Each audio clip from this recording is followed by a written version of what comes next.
Mi gymroddi 5 munud yn unig i Abertawe achub y blaen. Laura Davies yn sgorio hail gol yn y tymor o gic gornel Katie Hosford. 5 munud yn ddiweddarach ac roedd hi'n ddwy i'r elyrch. Tia Richardson yn sgorio ei thrydedd gol mewn 2 gêm Gynghrair gyda ffiniad crefftus.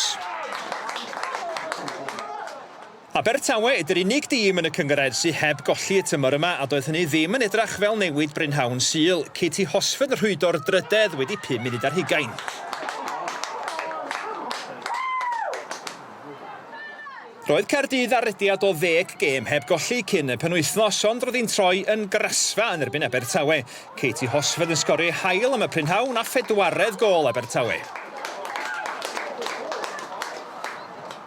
Roedd Abertawe wedi sgorio 5 gol yn ei 2 gêm Gynghrair diwetha ac roedd hi'n stori debyg y tro yma. Smonach llwyr gan Charlotte Hastings yn y gol yn creu cyfle hawdd i Stacey John Davies.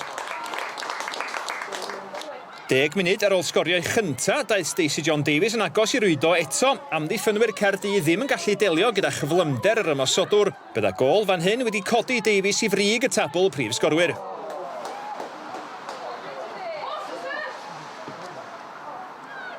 Chwarae da gan seren Abertawe Chloe Chivers i lawr yr asgell dde yn creu cyfle arbennig i Chloe Taili. Ond yr eilydd y methu a sgorio i gol gynta yn y tymor. Roedd hwnna'n haws methu na sgorio.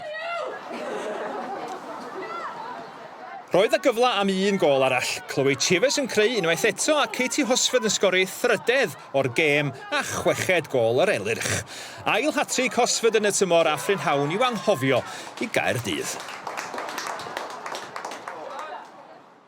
I thought that we performed not to our best standards against Abertawe in the Cup on Thursday, but this was the answer I was looking for. We're really pleased with the win.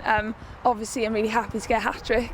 It doesn't happen often, and yeah, to get it against Cardiff is a little bit better. So yeah, I'm obviously really delighted with it. Katie has been superb. She moans sometimes she doesn't score enough goals, but she certainly did today.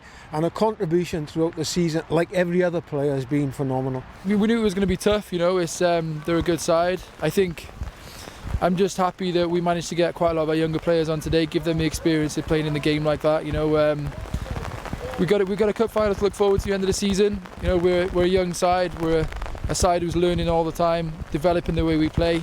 You know, we're going to have a few bumps in the road, but you know, the important thing is, you know, we came through injury-free. Looking forward to Wednesday, and some of the younger players got to test themselves at the elite level now. So, yeah, that's the way we're looking at it.